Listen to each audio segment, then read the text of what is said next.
everyone. My name is Doreen Fashakin. We're doing Fash Events, and today I'm going to be talking about cost saving tips while planning your wedding. Well, the first thing I'm going to talk about is your decoration and flowers, because that's a really big one. You don't have to have flowers on every single table. A lot of times we think you have to have flowers to make the wedding look beautiful. Yes, I love flowers, and I think flowers should be a part of a wedding, but you don't have to have flowers on every single table.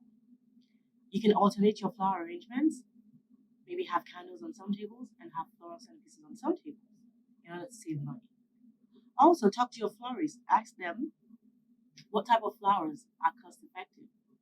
You don't have to have peonies or orchids if you don't have the budget for that. You can have flowers that are in season instead of flowers that are off season, because if you have to have flowers that are off season, they're going to be very expensive. So a great way to save will be to save on flowers. Like I said, don't have flowers on every table. Ask your florist about flowers that are cost effective, and also use flowers that are in season instead of flowers that are not in season. And that way you can save thousands of your flower budget.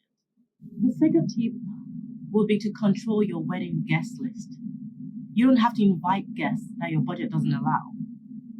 If you have a $30,000 budget and that's for the whole wedding, there's no way you need to be inviting 1,000 people.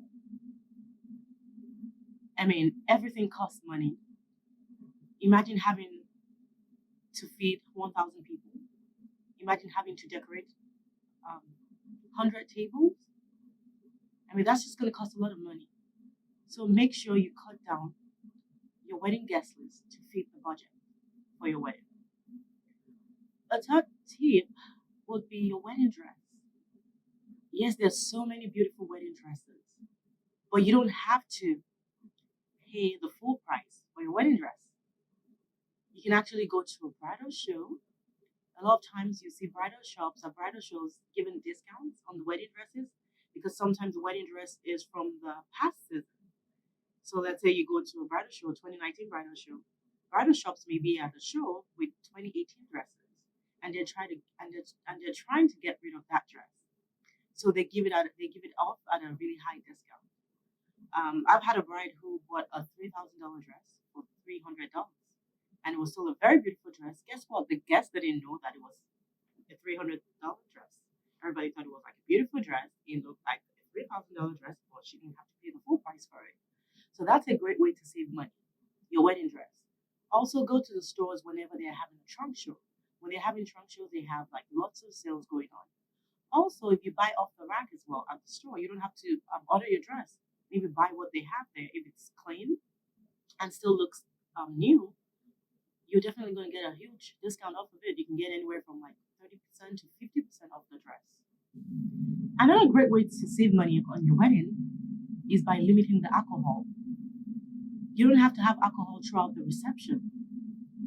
If your reception is about 6 hours, you can actually have alcohol for about 4 hours. And I'll tell you how.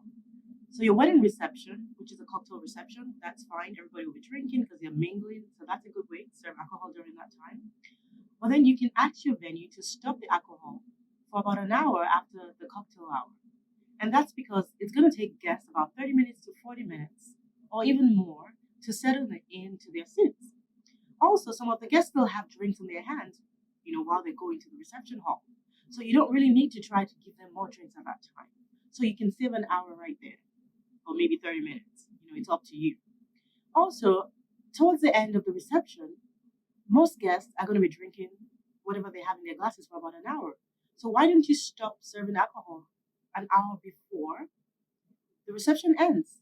Also, you want them to have a clear head when going home. You don't want them to be drunk while driving. So it's a good way to save money when you stop your alcohol an hour before the reception ends. So if you're that bride that has to have a lot of guests at your wedding, if you have a big family, maybe your parents, are the ones paying for the wedding and they want to invite all their friends and all your family members,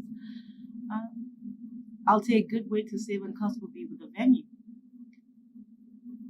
If you don't have a really big of a budget, then maybe try your church hall. A lot of churches these days have really, really nice halls. Sometimes you can try a conference center. They may not be the most beautiful venues, but guess what? You can dress it up, make it look nice, strip the walls, and just, bring in some up lighting and just make it look beautiful. And it's going to look as beautiful as using a hotel, at least the inside, because I'm not sure what the outside will look like, but at least the inside, you can really make it look really, really pretty. And a lot of times these days, a lot of this church halls and conference ballrooms don't look too bad outside as well. So you would save anywhere from like 5,000 to 10,000 by using your church hall. Well, I hope these tips have been really helpful. You can definitely have an amazing and beautiful wedding while still saving money. See you next time.